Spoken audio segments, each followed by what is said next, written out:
Welcome to Soccer Morning on World Soccer Talk. Here's your host, Jason Davis. Good morning, everybody. Happy Tuesday. Welcome into World Soccer Talk's Soccer Morning. We are live. We are on the air. We are ready to go. It is soccer time in America. It's basically always soccer time in America.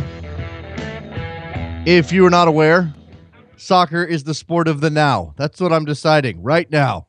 We've got plenty to talk about right now. Some big news in the world of soccer. Certainly up in New York City, where Jason Kreis is no longer head coach of New York City Football Club. We're going to talk to Rafael Noboa y Rivera from Hudson River Blue at SB Nation in just a couple of minutes about that change, about what that means for this club as they look forward to an uncertain future with lots of money being thrown around. That's essentially what we've got here in a baseball stadium with old guys and young guys and an unclear picture.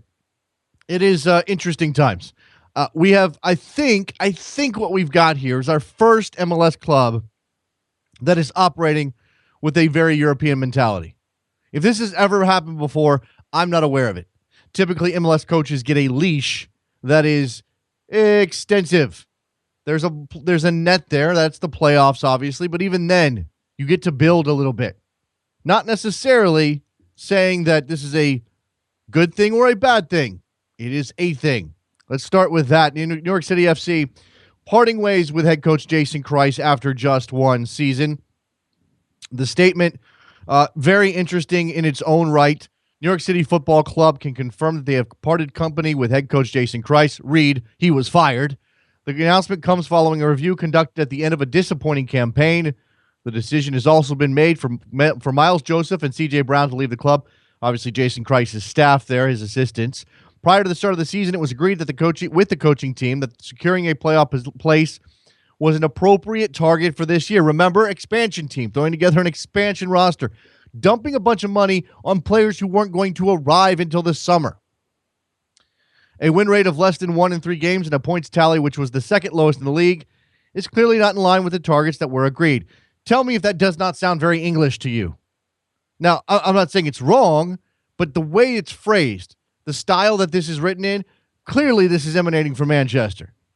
While the challenges of building and integrating a new team are recognized, it was felt by the board, capital B, following a comprehensive review that there was not enough evidence of the dynamics required to improve the performance of the team for the next season and beyond. Then we get a statement from Tom Glick, president of NYCFC. At no point in this statement does Claudio Reyna make an appearance or have a quote. So I'm curious, what is Claudio Reyna doing? We're going to ask Raf about that because to me, that's the elephant in the room. Okay, you've moved on from Jason Kreis. Maybe it's Fabio Capello. Probably not. It's going to be somebody. They're going to bring somebody else in. What is Claudio Reyna's role in all of this? And when I say that this club is operating with a very European mentality, how many clubs in MLS fire coaches without a clear plan of who they're going to bring in? It doesn't happen a lot. It happens occasionally. You get interim guys. Now that usually happens mid-season, of course. But to fire a coach because he didn't meet your performance requirements without a clear notion of who the next candidate is going to be is not something that typically goes in MLS. Let's move back over and talk about England and Chelsea, where things are not going well either. Cesc Fabregas has moved to deny reports that he's the leader of a group of Chelsea players who have lost faith in Jose Mourinho's management skills. Is the lead from an ESPN post on this. Cesc Fabregas took to Twitter to deny reports that came from the secret footballer who said that Cesc Fabregas was the leader of a quote-unquote mini revolt. Fabregas on Twitter said, "I would like to clarify that contrary to a few reports from some websites, I am extremely happy at Chelsea and have an excellent relationship with the manager. There may be certain individuals from the outside trying to destabilize this club, but I strongly believe that we will bounce back and come good again." So whether or not he is the leader of the revolt, he certainly doesn't want to look like the leader of the revolt. German authorities have raided the offices of the German FA over possible tax evasion related to payments made in connection with the hosting of the 2006 World Cup. Not only the offices of the DFB, but the homes of President Wolfgang Niersbach and his predecessor, Theo Zanziger. They were searched as well. Documents seized, hard drives seized. This is starting to get a little messy And it's clearly something that's snowballing on the German FA. These reports that there was a slush fund involved in securing the rights to the 2006 World Cup in Germany, which again was ultimately a gigantic success. The German team outperformed expectations. It set the stage for them to go on and win the 2014 World Cup. Lots of things that were good for German football, and now we're getting a lot of backlash here as authorities are claiming are looking into some malfeasance. Former Arsenal player and Lyon manager Remy Gard has been appointed Aston Villa's new manager, obviously replacing Tom Sherwood. He watched from the stands as Aston Villa fell to Spurs at White Hart Lane 3-1 yesterday. His deal is through 2019. Catalan Sport Daily Sport, that's what it's called, reports that Lionel Messi will miss El Clasico due to setbacks in his recovery from a knee injury that he suffered in late September against Las Palmas. Obviously, that would not be good for Barcelona to go into the Clasico without their top man, without Lionel Messi. His injury setbacks purportedly mean that he has yet to start running, and that's the game's only, I think, 19 days away, pushing his timeline to the danger area. Champions League today. That's right. Champions League match is happening today. Real Madrid, PSG has to be the headliner. Manchester United hosting CSKA Moscow. PSV Eindhoven and Wolfsburg.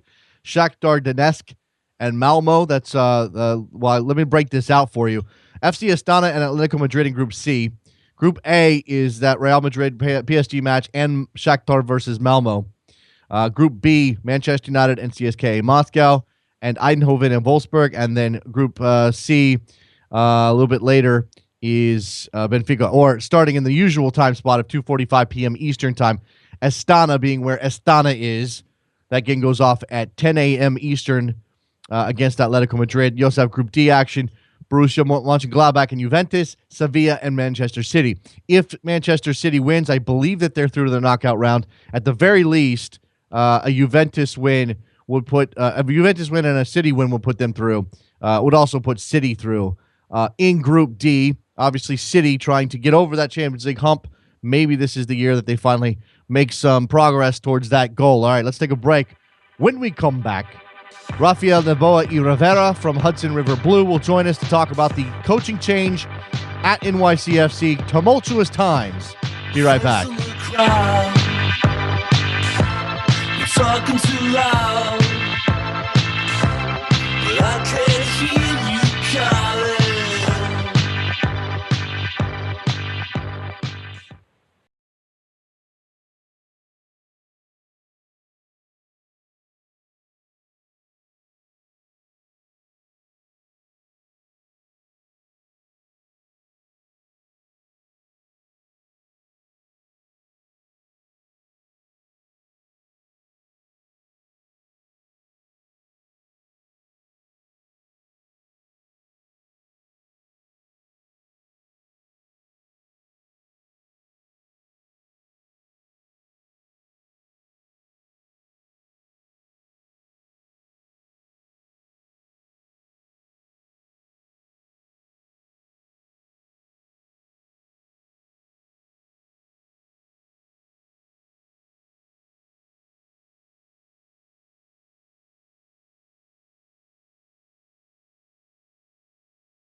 Welcome back to Soccer Morning on World Soccer Talk with Jason Davis. We are back on Soccer Morning. It is Tuesday in America. It is Tuesday in New York City, and New York City Football Club does not have a manager. They have fired Jason Kreis after one season. To talk about this move and what it might mean for the club moving forward, Rafael Noboa y Rivera from Hudson River Blue over at SB Nation joins us now. Hi, Raf. How are you? I'm doing well. How are you doing? I'm doing well. This is not unexpected. We've had rumors upon rumors for a couple of weeks now. And if there was any club in the league that was likely to pull the trigger on firing their manager after 1 year of expansion soccer with all of the tumult that was their season, it would be this group. It would be CFG. And now it's here. And how do you feel about it, Raf? I think it's a massive self-inflicted error.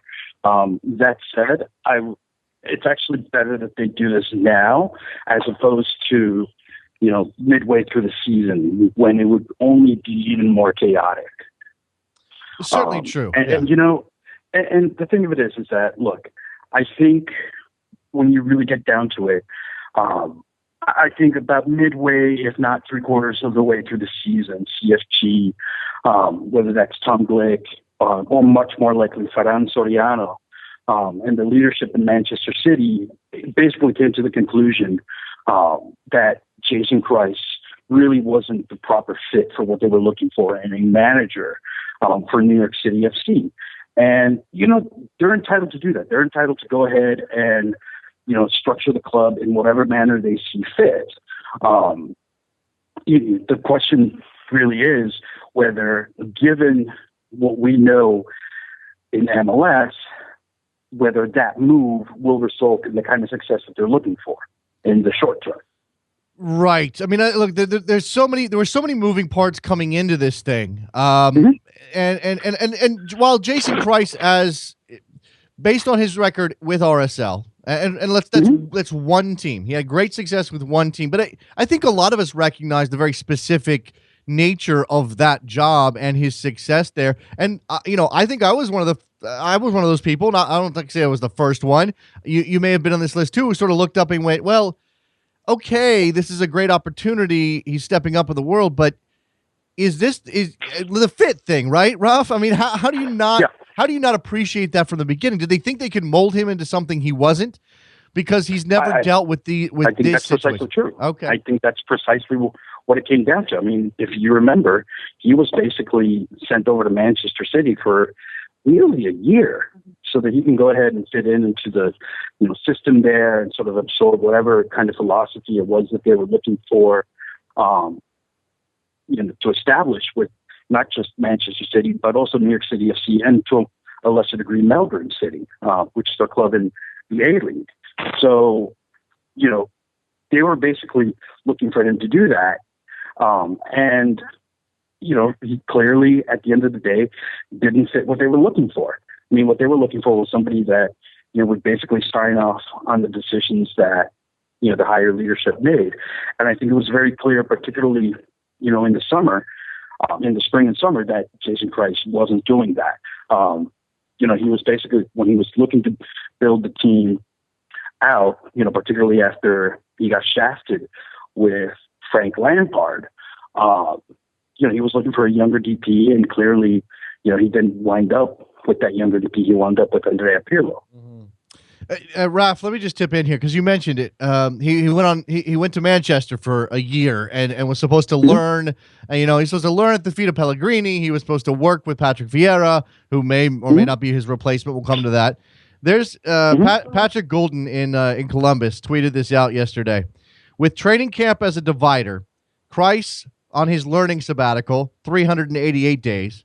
Kreis coaching NYCFC, 283 days. So the man spent more time in Manchester learning the Manchester City way than he did actually coaching in MLS, this club that is such an odd duck. Okay, so now, look, we've sort of addressed whether or not he deserves it, and that's a difficult question because it's about fit as much as it's about anything else. Coaches get hired to get fired. True, and let's be honest. Let's before we move on to what's next for the club, let me ask you if you think that the target and the reference target of the playoffs that he did not meet is an easy excuse for them because he's a bad fit, or they legitimately fired him because he failed to reach that goal? I think it's a combination of both. I think one of the things that we have to keep in mind is that MLS clubs are a lot more. There's a difference here that I think a lot of MLS fans aren't necessarily appreciating. And I'm not saying this in defense of CFG or anything like that, but I think it helps to understand that CFG and New York City FC are really a European club operating within the constraints of MLS. And what I mean by that is that if you look at how other countries approach their coaching and their management, basically goes ahead, is a lot less patient and a lot less invested in hanging on to a coach than you see in MLS. What you end up seeing in MLS is a lot of patience with coaching. I mean, a guy like Ben Olsen, for instance, would have been out the door in DC United had DC United been a European club after he won just 3 games. I mean, he would have been canned halfway through the season, whereas, he's still coaching here in MLS. If you go to a place like, in Argentina, Liga MX being a great example, Gustavo Matosas, for instance, won the CONCACAF Champions League, and he's been fired twice since then. Yes, right. So I think, that's the approach that NYCFC is taking, okay? NYCFC is basically taking this approach where, okay, you're not, up to snuff, whatever we regard as snuff, so we're going to go ahead and get rid of you, and that's a very European approach. Yeah. Will that succeed for them? I don't know. Only time and the win-loss record, will tell with them. Okay. I think, however, that whoever replaces him, for example, if it is, say, it's somebody like a Patrick Vieira, who's really a much more part of Manchester City fundamentally in ways that Jason Kreis isn't, I think somebody like that is going to get much more of a runway, relatively speaking. If Patrick Vieira, for example, only wins 5 or 8 games next year, or if he doesn't make the playoffs next year, I don't think, CFG is going to can him, for instance. Okay. Yeah, no, I see exactly what you're saying. They probably could have gone with somebody like Vieira from the very beginning then. Maybe they wanted somebody, maybe they wanted somebody who knew MLS, but that's certainly why you hire a backroom staff, not a backroom staff, but a front office staff that knows the league. And that brings me to a question about the statement and about the voices we're hearing. Raf, where is Claudio Reyna in all of this? Nowhere.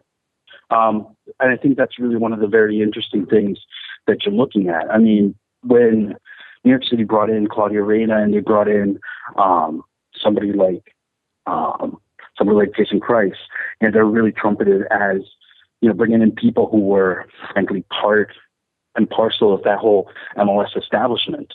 Reyna, not so much, because he's not really a guy that's been very involved with MLS from a team building perspective, but definitely Kreis.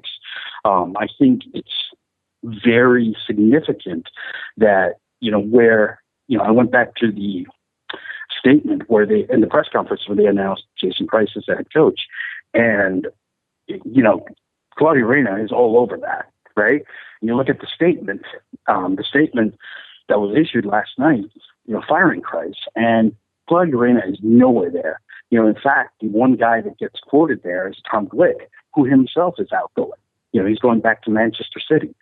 So I think what you're seeing now is CFG basically making manifest what a lot of people really, claimed from the outset, which is that, New York City is basically going to serve as a finishing ground for Manchester City. And I think if you're a New York City fan, I think that's something that you have to reconcile yourself with. I mean, there's this, idea that, they made the statement and, they're really committed to winning and that sort of thing. And, okay, fine. But, that's like me saying I'm committed to losing 50 pounds. And then I go to McDonald's and I pound, 3, double quarter pounders with cheese and follow it up with a 20-piece chicken McNugget meal. I mean, it's very easy to say that I'm committed to winning, but I think the 20-year history of MLS demonstrates that there's a particular template that's available to teams if they want to compete in the league. And I'm not at all convinced that, going for success, trying to import sort of this European mentality where we're going to switch out the coach and that sort of thing every, year or every other year is going to succeed in MLS, because we've seen in the past that it really doesn't work that way. So look, okay, I think Vieira is the easy guess at this point, Ralph, just because he's already part of the Manchester City machine, and he's a guy who's already been mentioned in rumors. But we've heard Capello's name. I think that's extremely unlikely. But if it's not Vieira, who is it? I mean, where do they even turn? I think that's a really fascinating question. I think it's got to be Vieira. I think if it's not Vieira, then then you're really just sort of at sixes and sevens wondering, well, why'd you fire Kreis in the first place? I mean, like Chef Messing, and I think Dan Dickinson, who writes at Gothamist, said it best. I think we owe Chef Messing a massive apology, because he's the guy that first reported the rumors of Kreis getting fired. So, he suggested that Siggy Schmidt might be the guy to take over for Jason Kreis. I find that really unlikely, because I think, Siggy, for instance, had health problems this year. And he had to take some time away from the touchline, for starters. But, for another, I think, if you're going to name a guy like Siggy to run your team, I mean, why not hang on to Kreis? I mean, who's already that sort of,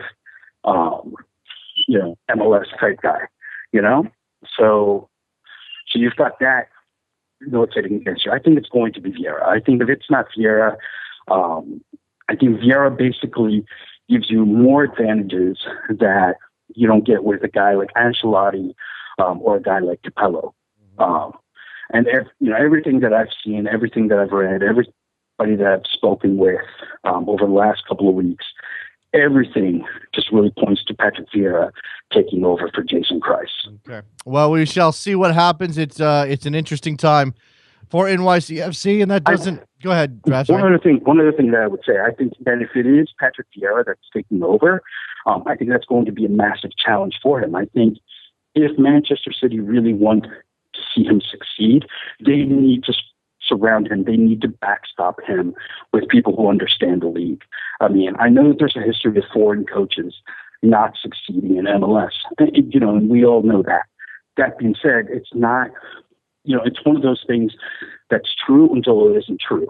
And I think if Manchester City, if CFG, really want to go ahead and backstop him and see him succeed, then they need to give him guys who know the player pool. They need to give him guys who know the league's Byzantine roster construction rules.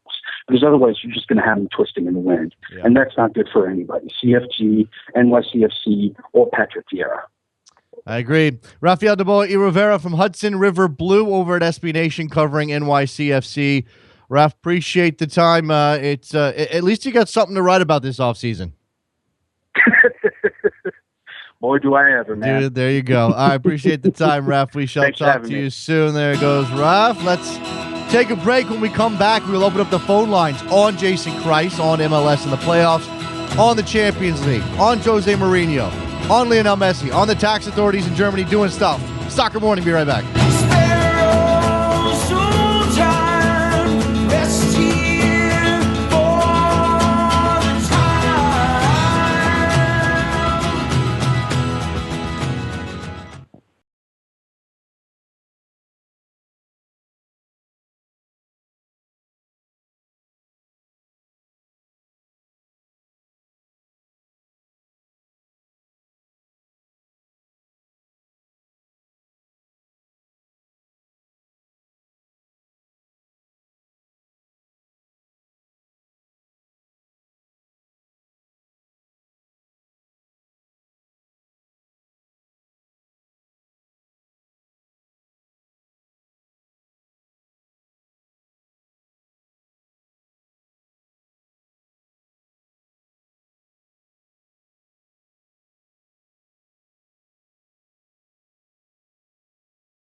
Welcome back to Soccer Morning on World Soccer Talk with Jason Davis. Back on Soccer Morning on a Tuesday.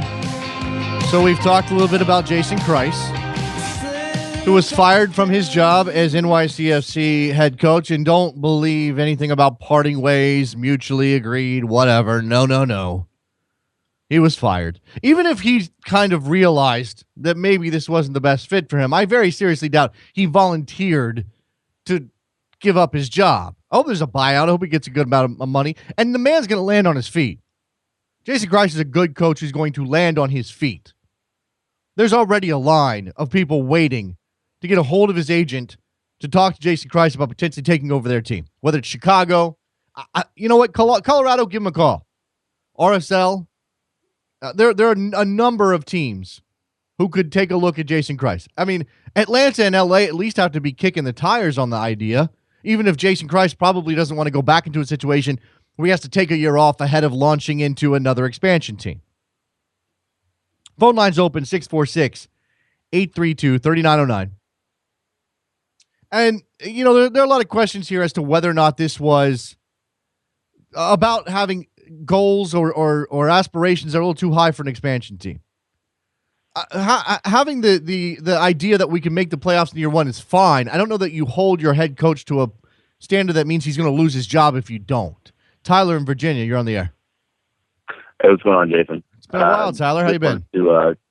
Pretty good, man. Pretty good. Just want to call and chat about NYCFC. Obviously, that's the big story of the day. And I think, you know, you guys kind of hit the nail on the head. I feel like City Football Group definitely held Kreis to maybe an unrealistic, you know, standard as far as, you know, this idea of making the playoffs. I mean, so essentially they asked Jason Kreis to do something that I don't believe. Has it ever been done? Aside from Seattle? Seattle did it in 09. Chicago did it way back in the day, 97. Yeah, so, I mean, it's a completely different league from Chicago in 97. So yes. We're talking about something that really doesn't happen until you're expecting him to do this. So I think, you know, obviously it's their team. They're the ones bankrolling this operation, so they can do whatever they want. But at the same time, this is an expansion team, so it's not like you know, DC, you know, back when they had that awful season and Olsen, you know, somehow managed to hang on to that job. You know, MLS rules don't even allow you to put together the most complete team in 1 year. I mean, look at their defense; it was atrocious all year. And then you talk about the fact that at this point, it doesn't really look like Jason Kreis had much say in the personnel decisions. You know, as far as, you know, bringing in a Pirlo, a Lampard, and that kind of upsetting the chemistry and the balance that he had really built with that team. Mm-hmm. So I think, all things considered, it's really unfortunate. It definitely, to me, demonstrates a lack of really understanding about the league, and it's great that, you know, that they have these high expectations. But let's put this guy in a position to succeed. Because, I mean, Vieira comes in and now you're starting back at square one. What if he doesn't get the job done? Yeah. Are you going to start back at square one again? I mean, when does this thing really get off the ground and go forward? You know what I think is interesting is that this is sort of shines a spotlight on the power dynamics that exist in pro sports and in pro soccer. Certainly, Jason Kreis is expendable. I don't know what his salary was. We had that report from some English rag that said it was $1 million. I have no idea, but whatever his salary was, he was never going to have the power over players like Pirlo and Lampard and Villa, right? No. And there were, I mean, this is how European this story has gotten. And when I say that, I just mean that we don't typically hear this stuff in MLS. I'm glad that we are now because I think it's more fun. But we had a rumor a couple days ago that said that somebody was some player, some senior level. Maybe it was yesterday when this news broke. Some veteran player said, "I would rather lose games than win for Jason Kreis." That was out there. I don't know how true it is. But the fact that it's even out there says something about this club, about this team, and about the dynamics. Because if you're CFG and you're looking at your roster and you see Villa, Lampard, and Pirlo, and you count up their money, and you say, this is how much we're paying them in a league where the average payroll is something like $4 million. Well, right. Those guys are going to have the power. If they don't want to play for Jason Kreis, you're not keeping Jason Kreis. Yeah, that's 100% true. But I mean, I think it just underscores how unfortunate that whole situation is. Because I mean, when you talk about, first of all, really, like we said, the only players who are going to have that sway are going to be the bigger names. So if it was true, you know, really most of those guys didn't really get there until June, July, and we know that summer DP signings really don't really work out that great. They need to really be integrated with the squad and have a preseason. So, even if you look at it from a David Villa perspective, David Villa wasn't playing with the team that he expected to play with. When you're talking about coming with Lampard, getting everything together. So, maybe David Villa didn't even really know that it was going to take more than a year for everything to really get going and plug those gaps and get a complete team. So, either way you look at it, Jason Kreis still got the short end of the stick for me. I think so. I think so. Look, I can understand the reasoning for saying goodbye if it's not a good fit. I think they're going I think they're going about the entire program the wrong way. But again, they've sort of already decided that they're going to go in this direction. And if Jason Kreis isn't the guy, ultimately, again, the pressure exerts from the players in the direction of the club rather than the other way around. Tyler, are you a United fan? I can't remember. Yeah. So let me ask you a question. I'm going to do this with everybody who calls in today, regardless of who they support. Would you want Jason Kreis at your club right now since he's available? Oh, absolutely. I already said last night. As soon as I saw that he got fired, I was like, "Well, this is an opportunity." Because when you look at who DC is right now and the resources that they have, I think that they have more resources available than an RSL. I think they're probably going to be a little reluctant, as we've seen, to spend that money until they get this stadium thing sorted out. But I think a DC would be perfect for Jason Kreis. He's obviously an excellent evaluator of talent in the American game.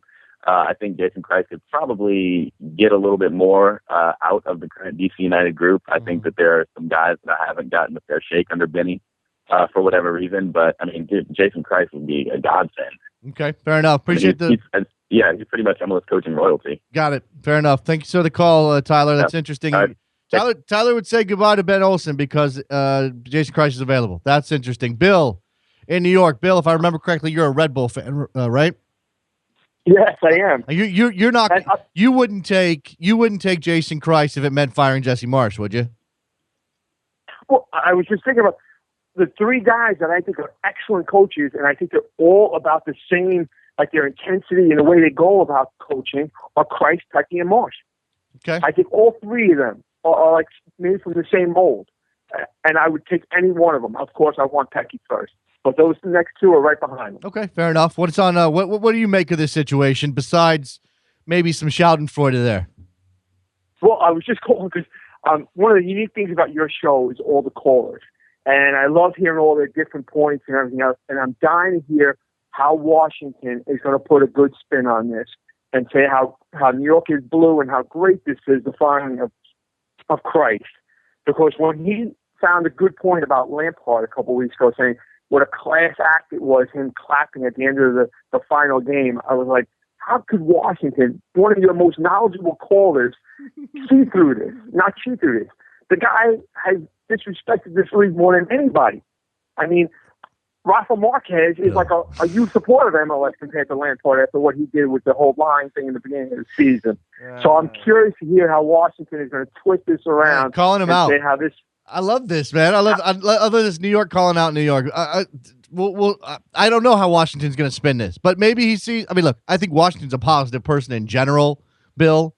So I imagine he'll find a way to say, hey, at least we have the opportunity to get better and find a better coach and a better fit. Because let's be honest, whether or not they met, whether or not they were an average expansion team, and you can't really throw shade at Jason Kreis for their record, considering everything he had to deal with and the fact that expansion teams just don't normally succeed.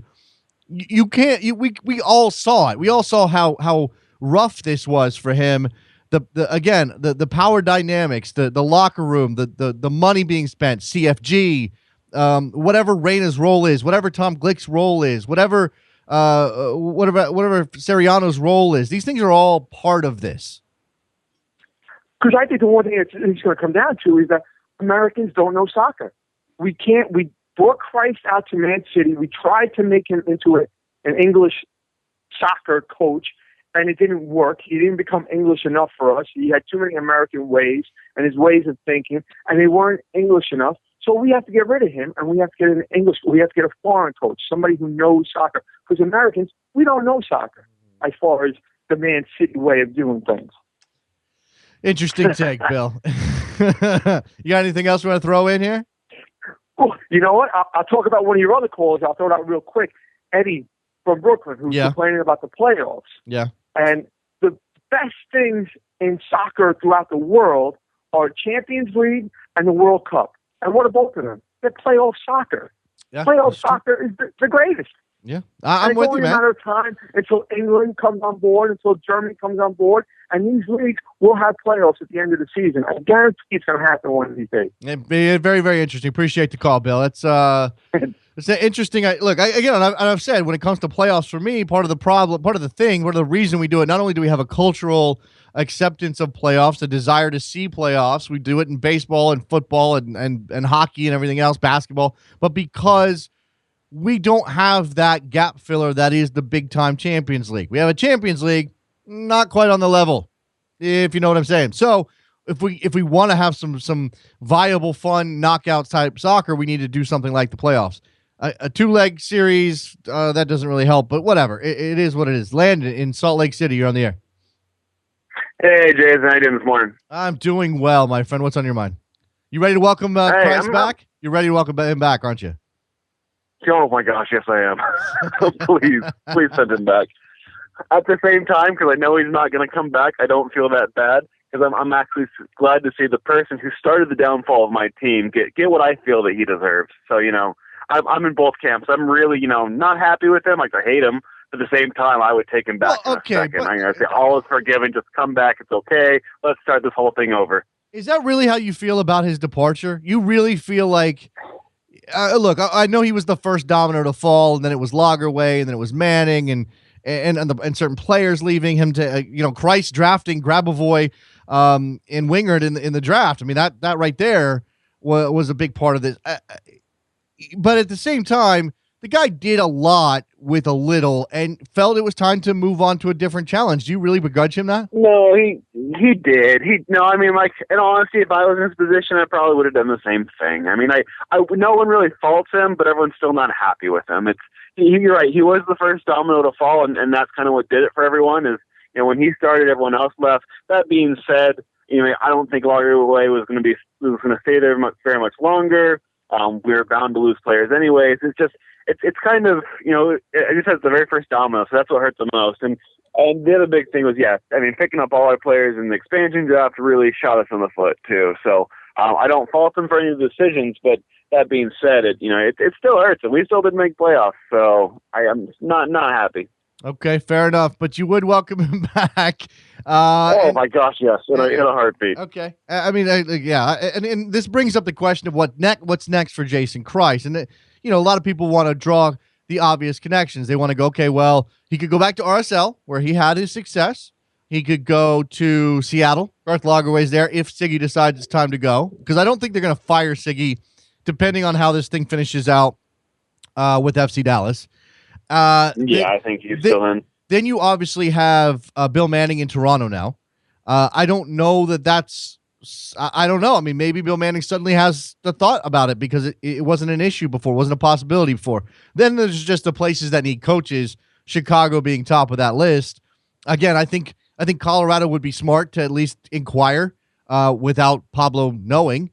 That would hurt me if you went to Colorado. I mean, that would hurt me deeply if I saw him coaching for them. Of course. And then there's the expansion possibilities. I don't think that he wants to sit around for a year again after this experience, waiting to get back on the sideline in Atlanta or in LA. But they're out there. There's possibilities. Yeah, there are. I had a question for you as well with that, though, is what I was thinking is beyond that. So what a lot of people talked about, when he was leaving, was that he, Kreis has eventual goals are possibly being the USMNT coach. And, obviously New York is going to get him a lot more popularity. People will see him a lot more, and it's going to accelerate speed towards that coach. How do you think that affects him now that, they kicked him out? I think that, he wasn't there in resume yet. I don't think he needs a little bit more. I mean, one good run with RSL with that kind of team actually does speak a lot to potentially the ability to win with a national team that is always suffering from some sort of talent deficit. But I think he probably needs to get back into onto the plus side before he's going to be considered for that job. So there's is it still a very good likelihood that one day he'll be national team head coach. Oh, totally. But if he wants to go down that path, do you think?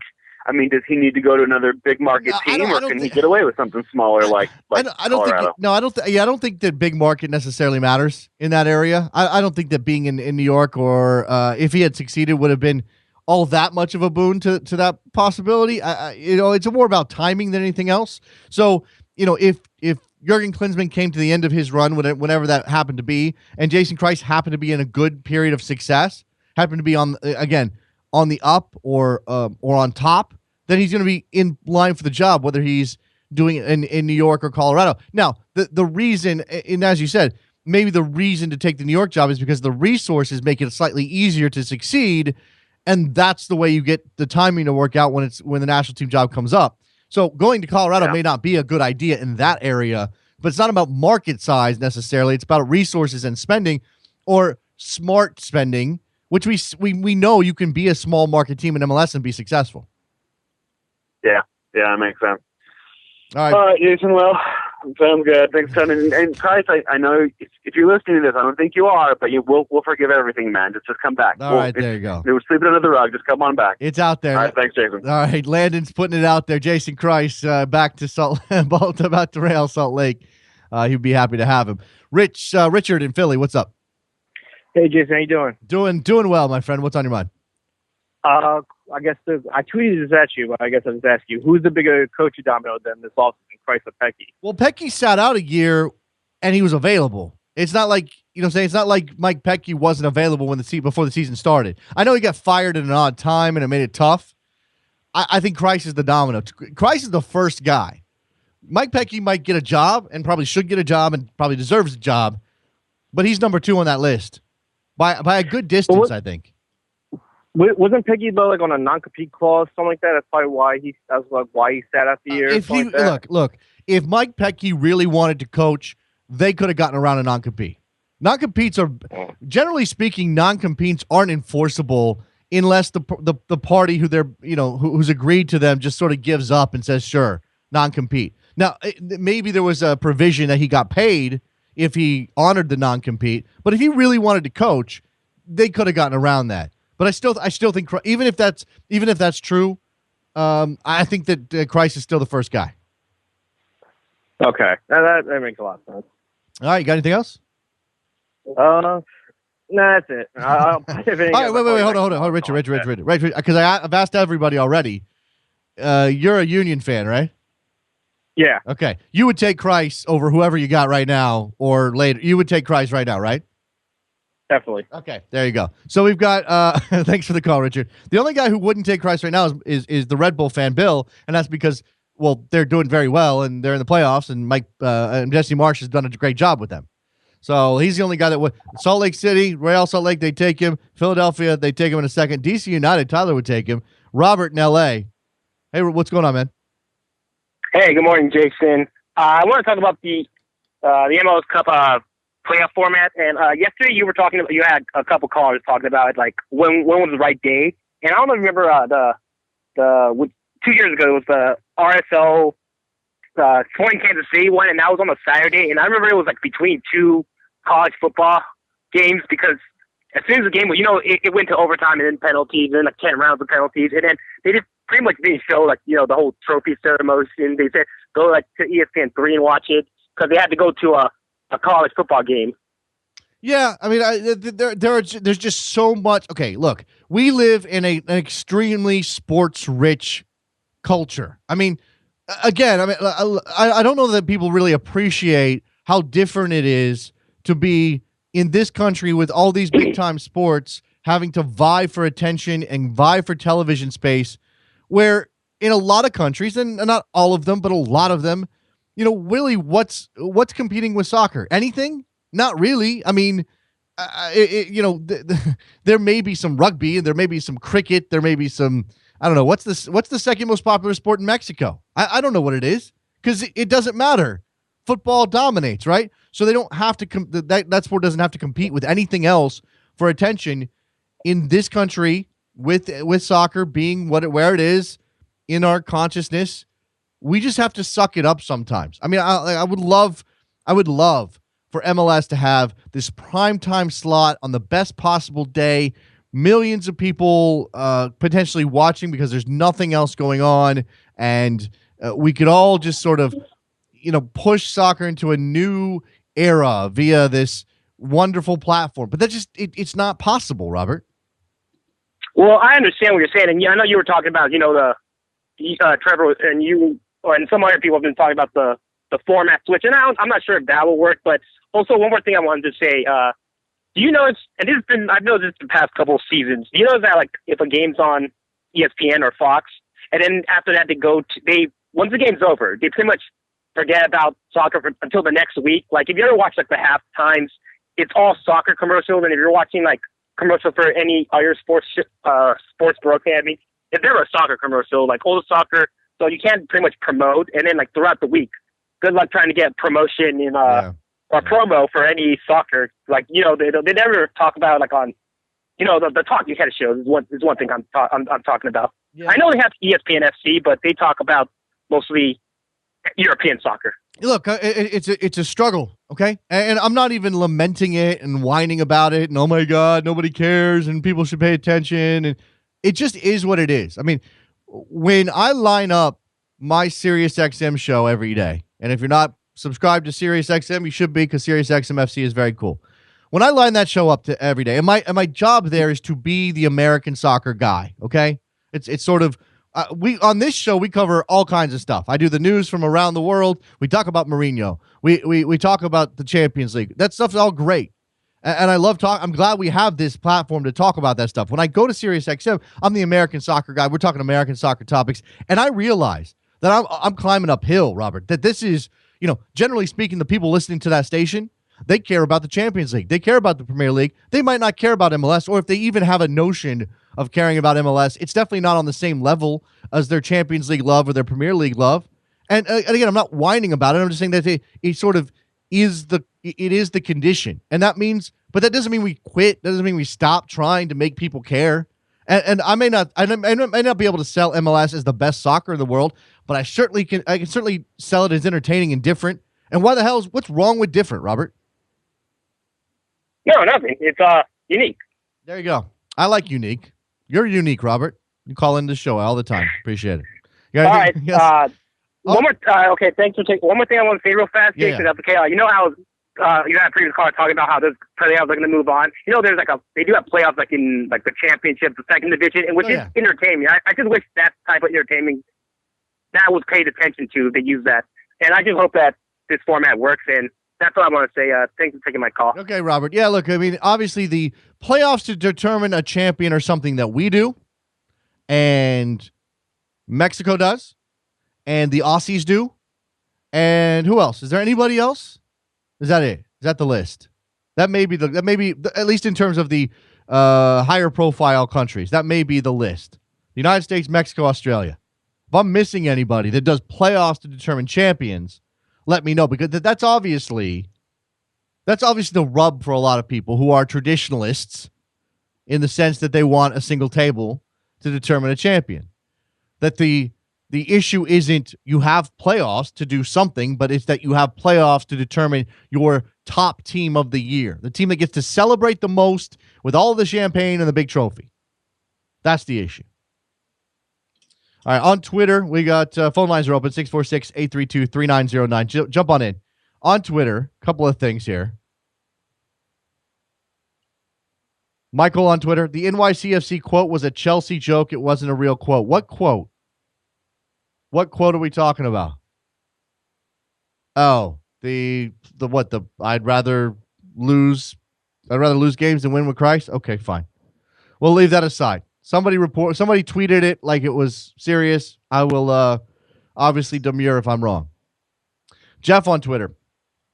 How about a question of whether you would prefer Jason Kreis or Jurgen Klinsmann? He'll take Kreis. That's an interesting idea to ask people. I'm not sure I would want Jason Kreis coming in right now for the U.S. men's national team. I know that sounds weird considering I've been very critical of Jurgen Klinsmann's leadership, and I remain critical of Jurgen Klinsmann's leadership. I'm not sure he's the right guy long term. I'm not sure he's the right guy for 2016, but right now, 10 days away from World Cup qualifying starting. I'm not sure I want to bring in Jason Kreis. So if the timing is important here, Jeff, then I'm not going to I'm not going to go with Kreis in that situation. 646-832-3909. Jumping in on Jason Kreis, who's obviously the topic of the day, but there's other things on the table here. Certainly the situation at Chelsea, which continues to unravel as they, again, lost on the weekend. We've got, again, the Champions League matchups. Real Madrid, PSG today. Scoreless, a goalless draw on the first match. Not exactly what you would expect from two high-flying teams. So maybe we'll get some goals today. Manchester United, CSKA Moscow. What do you expect from that one? Sevilla and City. Can City lock up their spot in the knockout round today? Be a hurdle cleared for that club. The German authorities raiding the offices of the German Football Association and the homes of Wolfgang Niersbach and his predecessor Theo Zwanziger. That's pretty big news, I would imagine, in Germany. The current president and the former president of the DFB having their homes raided, in addition to the headquarters being raided, because wait a second, something not good happened here with the way that Germany secured the rights to the 2006 World Cup. At the very least, some money was being passed around that was not properly disclosed. At the very least. Some more follow-up on this story just to kind of fill out some of the details here. Actually, no, let's go back to the phone lines. Our man Aaron, one of my favorite callers. Hey, how you doing? Aaron, you've quickly risen up the ranks. You are number one in the power rankings, I think. At the there moment. you go. And my boss thanks you. You know, a couple of points on Kreis. I mean, I think he was kind of the wrong guy for the wrong job, and I don't mean that against him. It's just, this whole expansion thing is always tough, and then NYFC. When you think of how they are as an organization, because this is almost like their third division team, and they really don't know how to deal with this as an organization. So I think he was kind of just like a caretaker, almost like Benitez becomes, sometimes at some teams. And I would say, something really good for him might be a second role or third position role in the national team. Because I think he could bring a MLS bridging perspective to Klinsmann and to MLS, where there just needs to be some coordination and partnership there that just doesn't exist. That's an interesting possibility. I don't know. Is he willing to go into a number two role, a second role? And can he work? I mean, because ultimately it's about working with Klinsmann, right? Well, I mean, look, it's also a big picture career thing. I mean, does the guy just want to be a rotating MLS, manager as a career? Or does he see himself, given his age, as something much bigger than that? And I don't care what anyone says. If you can work with Europeans, you'll get a whole universe of opportunities that open up in Europe. I mean, a guy like like him, I could see him in the English Championship, division as a manager. Why not? I mean, I think he's got the man manager skills. He's technical. He's professional, and there's no reason a guy like him couldn't make the leap. But I think he needs that kind of finishing school. And no offense, even a burn through with Klinsmann for a year or two, that's enough. I mean, and I just think taking a risk like that for him would be great at this age. He would have no penalty, in doing that. And one other quick point based on our conversation yesterday, which definitely brought stuff up about, finding time slots. I was thinking about this. My boss thanks you again, is that, Friday night soccer. It's a gap that's there all the time, and it works from a weekend perspective when it comes to attendance, because that's always a big issue, obviously in MLS with midweek soccer games, is that if you have a kind of Friday night, kind of a Monday night version of Friday night soccer, and it's every week, it's consistent game of the week. I mean, there's always a gaping hole when it comes to sports on Friday night, and there's no reason why MLS couldn't fill that. They made a move towards that, Aaron. They did a lot of that this year. There was a Friday night game. Now, it happened to be on Unimas and not on a network that most English speakers are even aware of. So you had to have been an initiate of MLS to even be aware that there was a deal that was going to put a game on Friday nights. And then we had the SAP situation, which Unimas, to their credit, provided an English language a commentary track. You had to be able to figure out your buttons on your remote, but it was there for people. Again, though, I think what we're, it's the right idea. It's the right way to approach going after new audiences and trying to get out from under the cloud that is all these other sporting events. It's just the way that it happens, I think, is our issue here. Well, yeah, and the other piece to this that I think is also missing, and I just think it's the most underdeveloped part of North American football. Forget all this EPL stuff and the Intercontinental League and all this kind of, this is like a weird kind of like Hollywood soccer kind of process. Like Liga MX is sitting right below us. We should have cups. We should be building these sick rivalries between, different regions in the U.S. and the Southwest and in El Norte and in Mexico. I mean, this should be this kind of, milk this drumbeat of competition between Mexico and the U.S., which I just think would explode. And I don't mean just in our region. People in other regions in the world would watch rivalry matches between U.S. clubs and Mexican clubs because people know it's a rivalry all over the world. I mean, I've been in different places and they know U.S. Mexico. They treat it like a tier one rivalry. I mean, like it's Argentina, Brazil, even though it's not maybe the same quality, they treat it in terms of the intensity is the same. And I think you could sell that product all day long. And I think it would preempt other sports products on TV because it's just the scale of the rivalry. Yeah, there's been a proposal from, I think it's the somebody down there in Mexico has brought up the notion of again reviving a tournament just between Mexican and MLS teams. We had Superliga before. It was okay. I don't know that it was. I don't know why it ended actually. Maybe just because schedule congestion. I mean, that's the other issue there, Aaron, is trying to figure out when do you do this stuff. Because if we're going to commit to the Champions League, that's going to be a part of, then, okay, so if we're committed to the Champions League, we send our best teams to the Champions League, our top teams, then we have a second raft of teams that goes into the Mexican MLS tournament, but then does that matter as much because that's the second tier of teams? Does it become our Europa League? I mean, how do you work all of those things?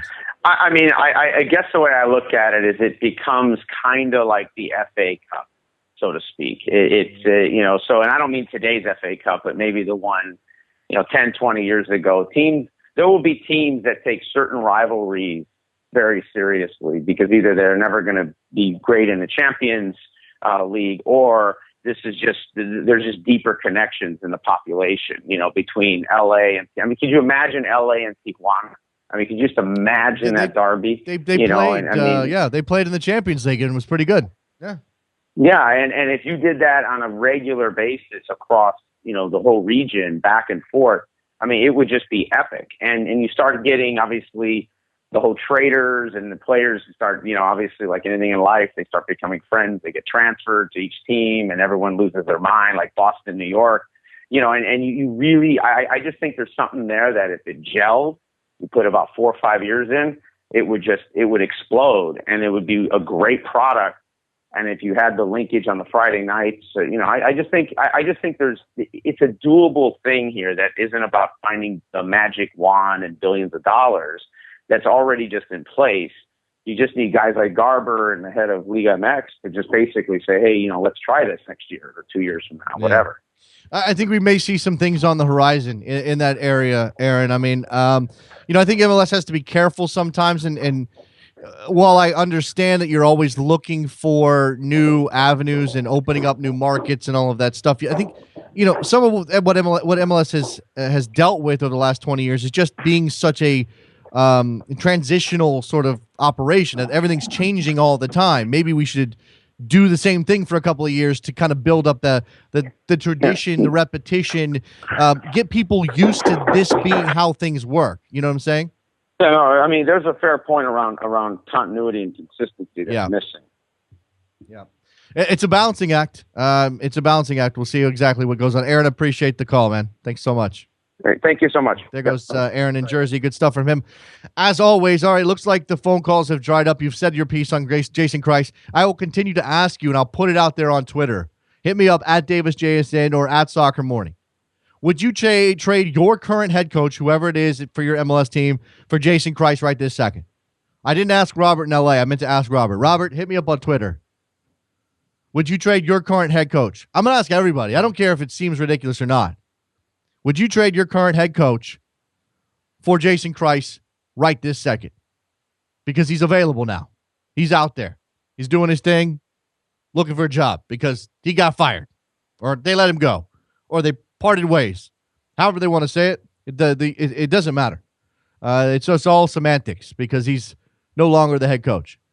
Please go read SB Nation's Hudson River Blue, HudsonRiverBlue.com. Rafael Naboy Rivera, who appeared on the show today, has written a piece called Firing Kreis is a Massive Self-Inflicted Error. Now, again, lots to unpack here, but I think in conclusion, what I'd like to say about Jason Kreis leaving the club is that it's probably the right move it's probably been done for the wrong reasons. That's the way I feel about it. It's probably the right thing for him and for the club to move on. It doesn't feel as though they had the right expectations, the right reasons, or the right notion of how to build their club to be successful. Because if they think that they can throw money at the problem, hire a big-name coach, bring in Patrick Vieira, who knows football, knows soccer, understands the game, but may have some issues in MLS, I think they're going to dig themselves into a hole here. That's my fear. And once it becomes clear that NYCFC is no longer an aspirational concern that's going to one day soon hit their stride and become a playoff contender and an MLS Cup challenger. If it becomes clear, there's no guarantees here, but if they end up being one of these moribund teams, they can't get out of their own way and ultimately misses playoff tournament after playoff tournament, those crowds in New York are going to dwindle. And if they don't have a stadium notion in play, if they don't have any sort of idea on how to even get to a stadium of their own, we're going to have a problem in New York. Matt in Kansas City, and this is why I'm asking, but would not trade Kreis for Vermes any day of the week. Hope we only lose him if he's headed to the national team. That's Peter Vermes. So obviously, Sporting Kansas City very happy with their coach right now, or at least Matt is very happy with Peter Vermes. One of those guys. One of the few number of coaches in this league that people might not trade for Jason Kreis. All right, let's wrap up this edition of Soccer Morning. Thank you very much for listening. Please check us out on Twitter at Soccer Morning. What else did I tell the people, Trevor? Anything else? As I sort of do this is like what I don't know what I'm doing here. If you watch the video, it's very strange sometimes. All right. That's it. Thanks to Raf. Thanks to all the callers. We'll talk to you guys tomorrow, Wednesday. See ya. Bye.